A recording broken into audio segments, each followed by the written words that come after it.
আসসালামু আলাইকুম ওরহমতুল্লাহ। আজ আমরা উপস্থিত হয়েছি আমাদের এলাকার মরহুম নয়ন কাকার বাড়িতে।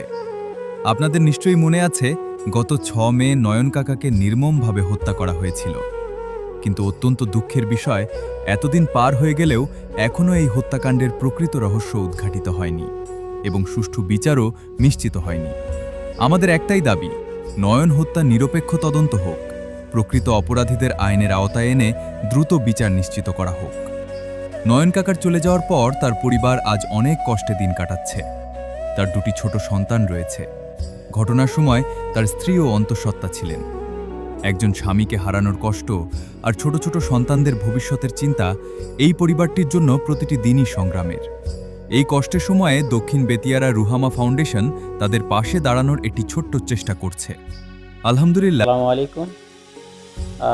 আপনাদের হয়তো মনে আছে যে দক্ষিণ বেতিয়ারায় নয়ন হত্যার ঘটনা।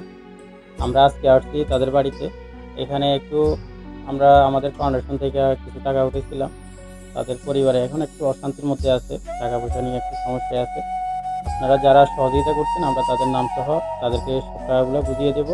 আর যদি কেউ টাকা পয়সা আরও কিছু দেওয়ার থাকে, অবশ্যই আমাদের পেজে এমনকি আমার নাম্বার দেওয়া থাকবে, নাম্বারে যোগাযোগ করবেন।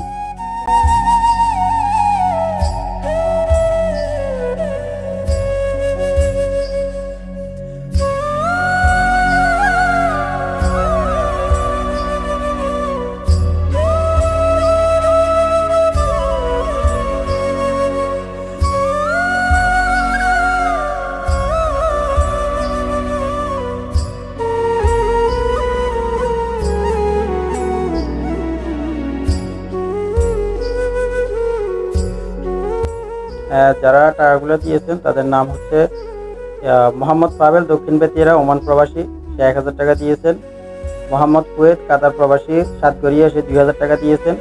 এবং মোহাম্মদ আশরাফুদ্দিন শুভ, ওমান প্রবাসী, দক্ষিণ বেতিয়ারা, সে 1000 টাকা দিয়েছেন। মোট 4000 টাকা। আর আমাদের দক্ষিণ বেতিয়ারা রুহামা ফাউন্ডেশনের পক্ষ থেকে 1000 টাকা দেওয়া হয়েছে। টোটাল 5000 টাকা আমরা তাদের হাতে তুলে দিচ্ছি। আর যদি কেউ আর্থিকভাবে তাদেরকে সাহায্য করতে চান, অবশ্যই আমাদের পেজে যোগাযোগ করবেন। এই টাকা হয়তো তাদের কিছু হবে না, সামনে তাদের আরও অনেক বড় বিপদ আছে। এটা তো আপনারা জানেন, যখন কাকা হত্যা হয়েছিল তখন তার ওয়াইফ অন্তঃসত্ত্বা ছিল এবং তার 3টা ছেলে মেয়ে আছে বর্তমানে। তাদের সংসার চালাইতে এখন একটু কষ্ট হচ্ছে, যদিও তারা প্রকাশ করতে পারতেছে না। আর আমরা চাইতেছি আমাদের ফাউন্ডেশন থেকে যতটুকু সাহায্য করা দরকার আমরা সাহায্য করব। প্রিয় ভাই ও বোনেরা, আমরা কেউ জানি না আগামীকাল আমাদের ভাগ্যে কি আছে, কিন্তু আজ যদি আমরা একটি অসহায় পরিবারের পাশে দাঁড়াই, তাহলে হয়তো আল্লাহ তাআলা আমাদের কঠিন সময়েও কাউকে আমাদের পাশে দাঁড় করিয়ে দেবেন। আপনারা যদি নয়ন কাকার পরিবারকে সহযোগিতা করতে চান, তাহলে আমাদের ফেসবুক পেজে ইনবক্স করুন অথবা পোস্টে দেওয়া মোবাইল নম্বরে যোগাযোগ করুন। আপনার ছোট্ট একটি সহযোগিতা হয়তো এই পরিবারটির মুখে একটু হাসি ফিরিয়ে আনতে পারে। সবশেষে সবাই মরহুম নয়ন কাকার জন্য দোয়া করবেন।